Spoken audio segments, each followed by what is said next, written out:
What's up, guys? Welcome back to the channel. Welcome back to the vlog. Thanks for pressing play. Today we are going to be doing a video, a dedicated video on something a lot of you guys have asked me about, and that is the CarPlay Box Ultra.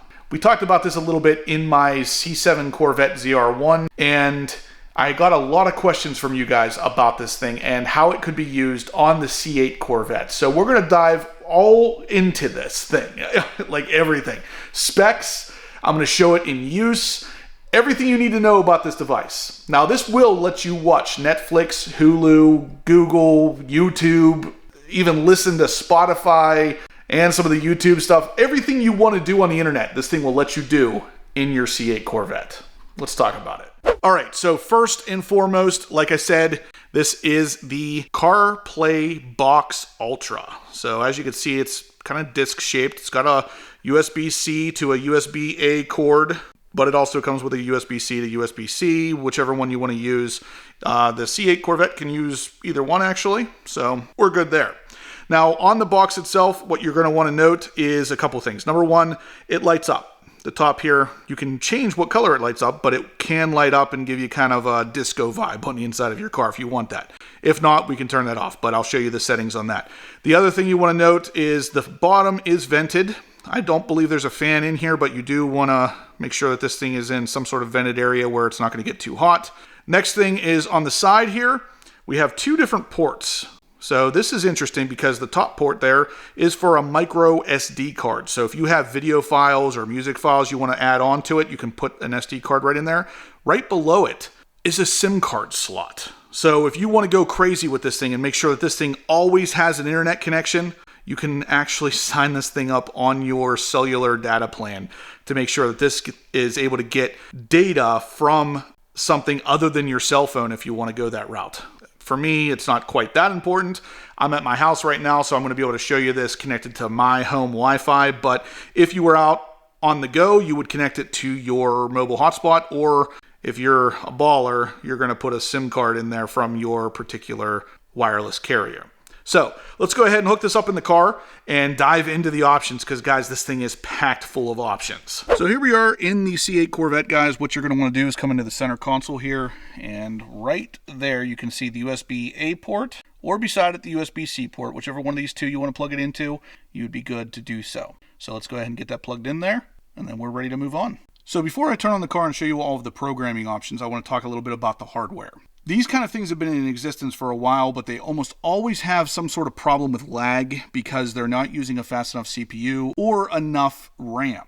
Now, this particular device is actually running Android 13, which is one of the latest versions of Android, but it's also got an 8-core processor in it, which is going to, of course, help all of the performance of this and make sure it keeps up with all of the demand. Another thing is it has 8 gigabytes of RAM, which is a lot for a device like this. It should easily be able to run all of your applications and then some. It has 128 gigabytes of ROM, which is basically hard drive space. On top of the fact that you have that micro SD card slot that you could add more to if you really wanted to, it does have built-in GPS. So you can actually run Waze and Google Maps on this thing without even having your phone plugged in. It will do it natively. It supports 5G Wi-Fi, which is really interesting. Most of these kind of devices don't. They usually only support the 2.4 gigahertz Wi-Fi.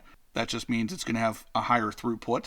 It is preloaded with YouTube, Netflix, Disney+, and it supports Google Play, so you can literally download any kind of APKs or any kind of applications basically you would like for it. If it's a Google application, you can download it on there, which is really opening it up for a lot of options. And it can connect over Bluetooth and Wi-Fi. Now, the biggest thing to keep in mind here is that the C8 Corvette already has built-in wireless CarPlay if you have a 21 or newer. Mine is obviously a 2023 here with the C8 Z06, so it has built-in wireless CarPlay. So that part of this particular device you don't necessarily need to think too much about.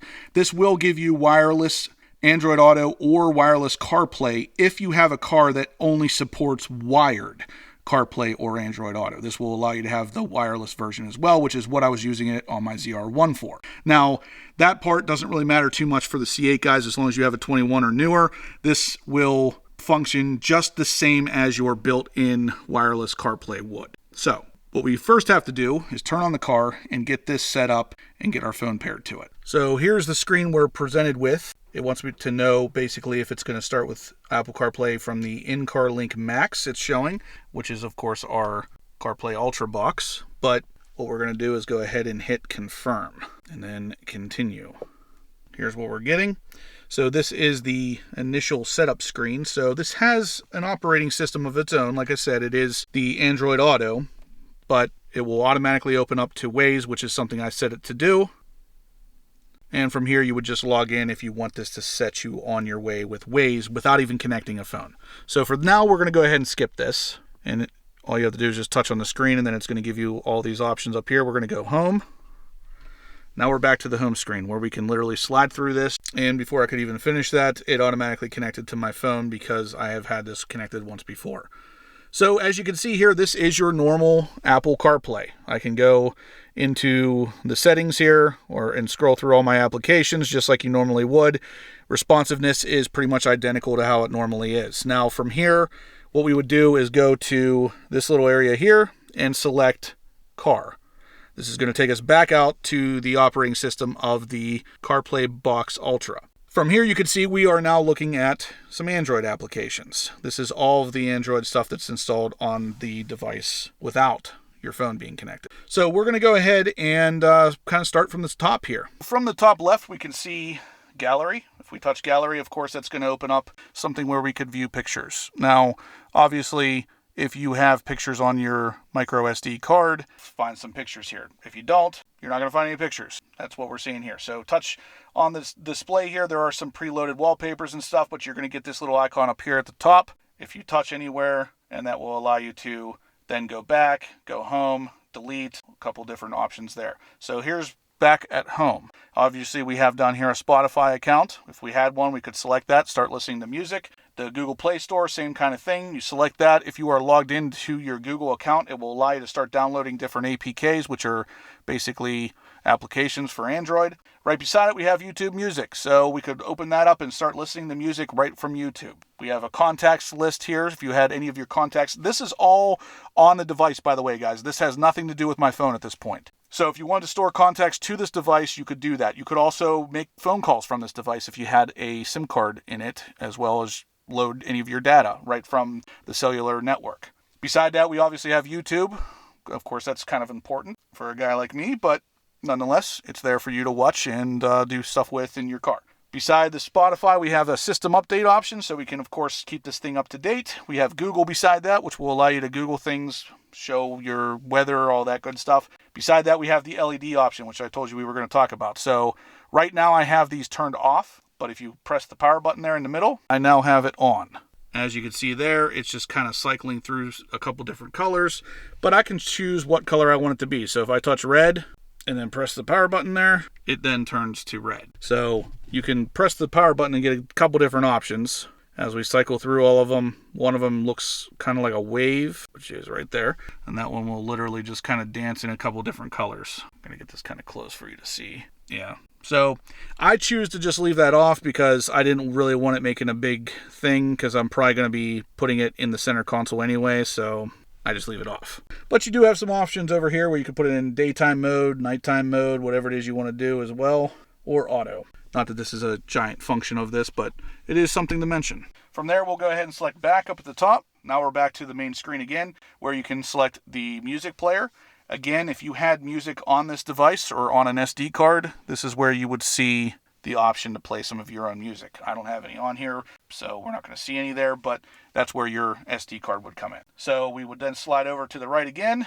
We have a couple more pre-installed options here, like HBO Max, Netflix, Waze, TikTok, Disney Plus, a file explorer up at the top right, which will allow you to explore any of the files that you have on your SD card or in the device itself. Scroll over, we have VLC, which is, these are all pre-installed, by the way. VLC is a video player, so if you had some video files on the SD card in the device, you would be able to play them right from there. So if we scroll all the way back over to the left, we actually have the ability to use a Bluetooth phone, which would be obviously dependent on the fact that my phone's connected, or just a regular phone over here. Now that's dependent on the fact that you have a SIM card in the device. And then even Google Chrome down here at the bottom right. What I want to show you for this particular video is the ability to use Netflix. So we're going to open up Netflix, and I'm actually going to log into this device. But before we can log into the Netflix account, we actually have to set this up for Wi-Fi first. I thought I already did this, but I guess I didn't. So in the main view of settings here, the top option is Wi-Fi. I'm going to go ahead and touch that, and it will then show you all of your available wireless networks as soon as you hit internet here, the first option. So I'm going to select that. I'm going to turn on Wi-Fi. When you turn this on, it will disconnect your phone because now you're not in CarPlay anymore. So it is already connected to my Wi-Fi, so we can go ahead and back out of here and then go home. And now we can go back into Netflix. So here we are in Netflix. So I'm going to go ahead and search for something I know that's on here, which is Cobra Kai. If you guys are fans of the original Karate Kid, this is kind of a cool show. So we'll touch on that, and then we should be able to start watching this.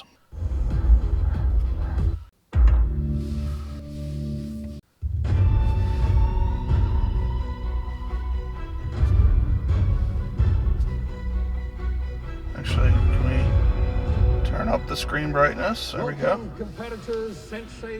And there it is. So it is playing. I don't want to play too much of this because it is going to give me a copyright if I continue, but you can see it is playing. So we'll go back, and again, this is literally your Netflix setup, and you can see I'm able to scroll through it just as if it was on my phone. So very, very fast, very fluid interaction here.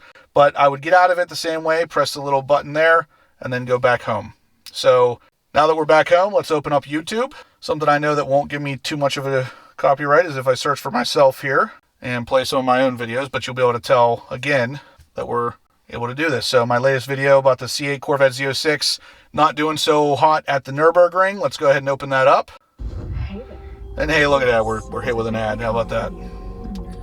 So I'll go ahead and skip that, even though that doesn't help me out. For the C8 Corvette Z06 at the Nürburgring. And there it is. Yes, you heard me right. We finally have a number that tells us just how fast. And that's pretty cool. So you can still adjust the volume, turn up the volume. And, well, it's disappointing. Let's talk about it. All right. So after 2+ years it's still kind of crazy. The C8 Corvette so anyway, Z06 being out, we can go ahead and pause it. I'll turn this back down because we don't need to hear it that loud. Hit the back arrow, and it gets us back into YouTube. So again, we can kind of slide through just like you would on your phone. See all of the different things that I have done recently. Let's check out the hidden features video. Hey guys, welcome back to the hidden awesome options of your C8 Corvette. Because there's a lot of stuff out there some people don't know that their Corvette can do. Let's go over all of them. All right, guys. So again, guys, you could be watching this, or specifically your passenger could be while you're driving. If you had a SIM card in this, you don't even have to put your phone on it. So this is pretty interesting. Pretty interesting stuff. If you want to scroll through YouTube here, you can do it. Of course, I'm not logged in here, but this is, it's literally just like on your phone. So let's go ahead and get out of here. Carbon fiber. Go back home. Open up Chrome. This is giving you options to log in just like you would if it was your phone. So if you have an Android phone or if you have a Google Chrome account, you could literally log in. It would sync all of your bookmarks and everything over just like it would on a regular computer. And from the main screen here, it's not syncing up my bookmarks or anything. I didn't log in, but I could hit ESPN home. So it's going to take me to ESPN.com. Again, just like it would look on your phone. Just scroll through this just like you would on your phone.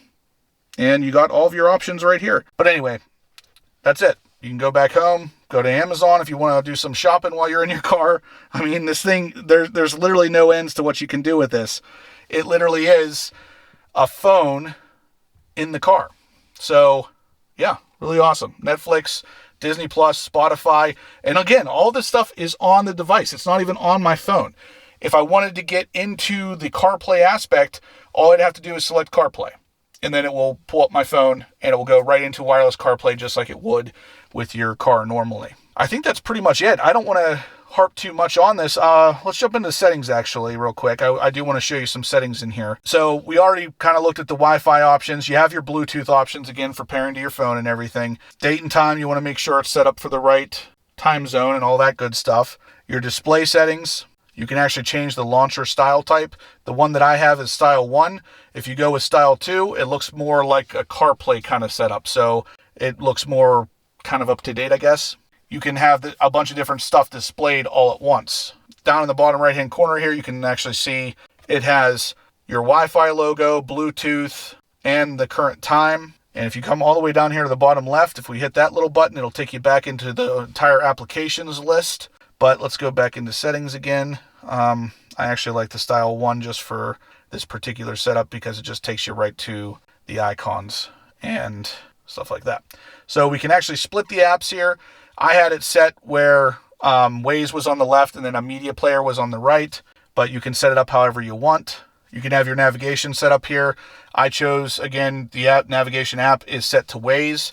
These are the apps you can select, though, if you would rather have it just do something else. Now, this is basically Google, so you can download pretty much whatever you want. If you don't want to use Waze, you don't have to. You can download Google navigation. You can download whatever navigation you want and set it in here instead of Waze, but Waze is the one I usually use anyway. Scrolling down under other settings, you can have your Google account up there at the top, so you could sign in with your own Google account if you have one. You can set under the boot up app, you can have it set to a specific app that automatically comes on as soon as the car recognizes the device is plugged in. I have it set up to use Waze, that way that comes up immediately. You can reset the factory settings at the bottom. You can check your version number here. This is where you can also do over-the-air updates.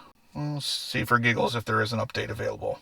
Nope, current version at the time. So that's pretty much going to do it, guys. There's a lot of options here. You can really do a lot of things. It's basically like having a second cell phone in here. You can watch basically anything. If there's an application for Android that will allow you to watch a specific show that you like, you can download that right from the actual App Store here. So I would open up Google Play. It's going to want me to sign in. I don't want to do that for this particular video, but if you signed in, you'd be able to search for the app, find it, download it, and watch whatever it is you want right from there. So it's basically the same as an actual Android phone. Same with, obviously, the YouTube player we were just in, but you can also do the YouTube Music, Spotify, all of this stuff. I mean, there is literally no end to this. It's basically another phone. Like I said, it is running Android 13, so anything you can do on Android, you can do right on this device. And again, if you wanted to just get into your CarPlay, you would just select In-Car Link. And then there it is. This is your regular, normal CarPlay that you would normally have. So you can have it either way. And then you can jump right back out of this by hitting the button here and then hitting car. And then it goes back to the actual box. So guys, this thing is super, super useful. There is a million different things you could do on here. I didn't even touch on the fact that you could use text messages if you have the SIM card in there, just like you'd be able to use phone calls. You could also touch messages there and you'd be able to send text messages from whatever number that SIM card has in the device. So this is really like having a second phone that allows you to do a bunch of this stuff right on your display here. Alright guys, that's going to do it for today's video. So if you liked what you saw, smash the thumbs up button. Check the link in the description down below if you're interested in getting one of these CarPlay Box Ultras for yourself. You can use it in pretty much any car out there that has even wired Android Auto or CarPlay experience. If you have one that is wired in some of the 2020s or 2021s, you could still use that box and still have all of that stuff on the screen while you're driving. Now, this should be used obviously for the passenger if you're driving, but if you come to a stop and you're parked for a long period of time, it is also nice to have it on the infotainment screen instead of looking at your tiny phone. So this could be used in a million different ways, but if you're interested in grabbing one, check the description down below. You can save a little bit of money on one. Plus, the uses are endless. It doesn't have to even be in the C8 Corvette. It could be in the Ram TRX. It could be in your Cadillac. It could be in any car that has a nice infotainment system. Check them out, guys. Links in the description down below. If you have any questions about what we talked about today, let me know in the comments section or shoot me an email, horse.power.obsessed@gmail.com, and I'll make sure you get an answer. I've been working with this device for about a month now, and it continues to impress. So it is definitely something you guys are going to want to check out. Subscribe if you haven't yet, guys, and as always, stay obsessed.